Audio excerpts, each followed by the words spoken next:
Kalau kamu pikir lukisan cuma soal warna dan keindahan, coba deh kalian lihat karya seni yang ada di zaman Faro. Di sini, lukisan bukan cuma soal keindahan, tapi penuh drama, emosi, dan cerita tersebut. Di video kali ini, saya akan mengulik dua lukisan keren dan melihat cerita di baliknya. Sebelumnya, perkenalkan nama saya Akbar Baki Ramdhani dari kelas PSRI tahun 2025. NIM saya dengan belakang 083. Karya yang pertama berjudul The Calling of St. Matthew, karya dari Caravaggio. Lukisan ini dibuat di tahun kurang lebih 1595 sampai 1600-an.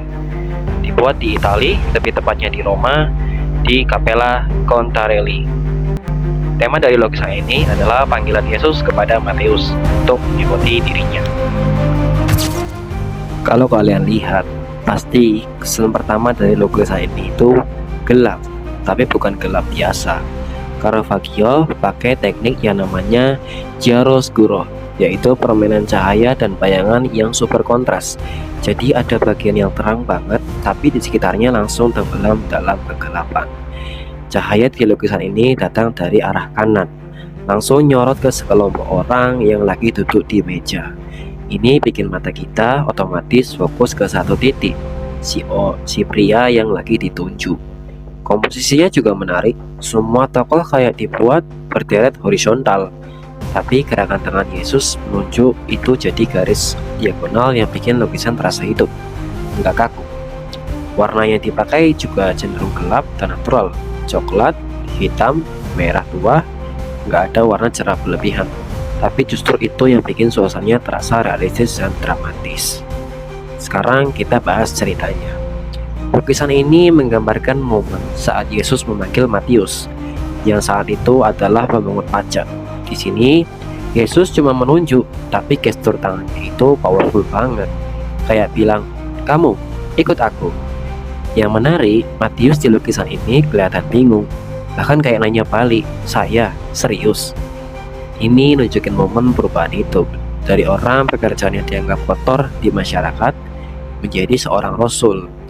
Caravaggio enggak menggambarkan tokoh-tokoh seperti orang suci ideal, tapi justru seperti orang biasa, pakai baju sehari-hari, wajah realistis, bahkan terlihat seperti orang pasar. Tapi disitulah kekuatannya, terasa dekat dengan kehidupan nyata. Lalu, kenapa sih lukisan ini tuh penting di zaman Barok? Jadi, di zaman Barok itu muncul saat gereja Katolik ingin menarik kembali perhatian umat setelah reformasi Protestan. Jadi, seni dibuat lebih emosional, dramatis, dan menyentuh perasaan. Caravaggio adalah seniman yang menjawab kebutuhan itu. Dia nggak mau lukisan yang cuma indah tapi dingin. Dia bikin karya yang bikin orang rasa seolah-olah kita ada di dalam ruang itu. Jadi kita seolah-olah menyaksikan langsung momen dari panggilan tersebut. Makanya lukisan ini bukan cuma soal agama, tapi juga soal perubahan, panggilan hidup, dan momen refleksi manusia. Jadi, The Calling of St. Matthew bukan lukisan lama dari abad ke-17, tapi karya yang ngasih kita gambaran gimana seni bisa bicara tentang kehidupan, pilihan, dan perubahan. Caravaggio berhasil bikin satu adegan sederhana jadi momen yang nyentuh makna, bukan cuma lewat cahaya, tapi lewat gestur dan juga ekspresi yang sangat emosional.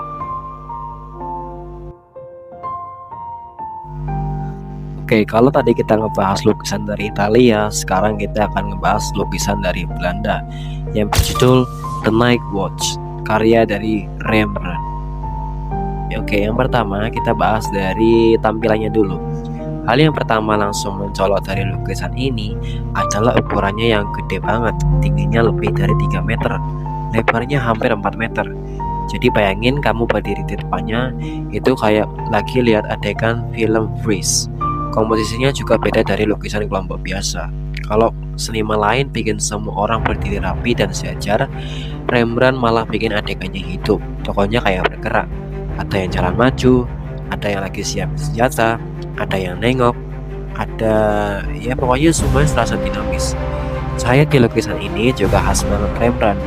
Dia pakai teknik pencahayaman dramatis, di mana sorotan utama jatuh ke dua tokoh pusat, Kapten Franz Meneing Koch yang berpakaian hitam dengan pita merah dan Letnan Willem van Ruytenburg yang pakai baju warna terang. Mata kita otomatis tertarik ke mereka karena kontras warna dan cahaya yang super kuat. Latar belakangnya gelap, tapi bagian depan terang dan hidup.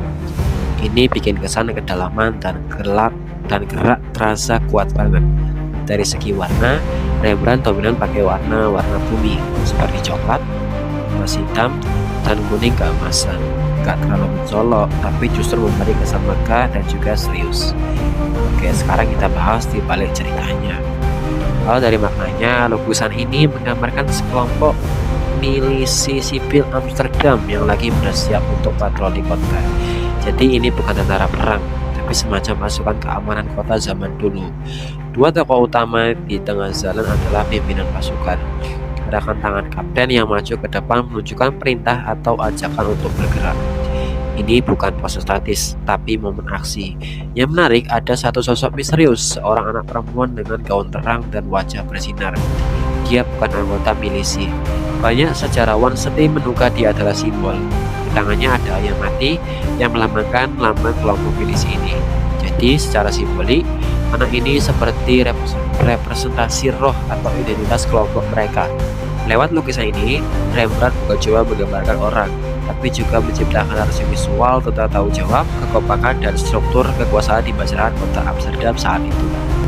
Sekarang kita tarik ke konteks zamannya. Zaman barok itu identik dengan drama, emosi, dan gerakan. Seni nggak lagi mau terlihat datar atau kaku, tapi pengen terasa hidup dan menyentuh. Di Belanda saat itu, seni berkembang pesat karena kelas menengah mulai naik. Banyak lukisan dipesan bukan cuma oleh gereja, tapi juga oleh kelompok masyarakat, termasuk milisi seperti di lukisan ini. Biasanya lukisan kelompok itu kaku, semua wajah harus terlihat jelas karena mereka bayar. Tapi Rembrandt datang dengan konsep baru. Dia bikin lukisan yang lebih artistik, lebih sinematik, dan lebih berani. Sayangnya, justru karena itu, beberapa anggota milisi merasa kurang kelihatan dan kecewa. Inilah yang bikin popularitas Rembrandt sempat menurun. Tapi di sisi lain, justru karyanya kemudian diakui sebagai mahakarya revolusioner. Nah, kalau makna yang kita bisa ambil, kalau kita lihat lebih dalam, The Night Watch bukan cuma soal seorang kapten dan pasukannya. Ini tentang kepemimpinan, tentang bagaimana satu gerakan kecil bisa menggerakkan banyak orang, tentang dinamika kelompok, tanggung jawab sosial, dan citra kekuasaan di ruang publik.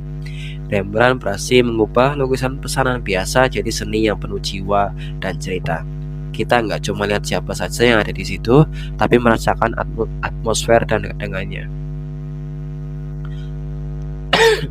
Jadi bisa dibilang, The Night Watch bukan cuma lukisan ramai orang, tapi sebuah adegan besar yang merekam semangat zaman barok, megah, dramatis, dan penuh kehidupan. Rembrandt nggak cuma melukis wajah, tapi melukis momen. Kalau kamu sekian video dari saya. Mohon maaf bila ada salah kata. Mohon dimaklumi karena saya baru. Sekian video dari saya. Mohon maaf apabila ada kesalahan kata. Saya akhiri. Terima kasih. Wassalamualaikum warahmatullahi wabarakatuh.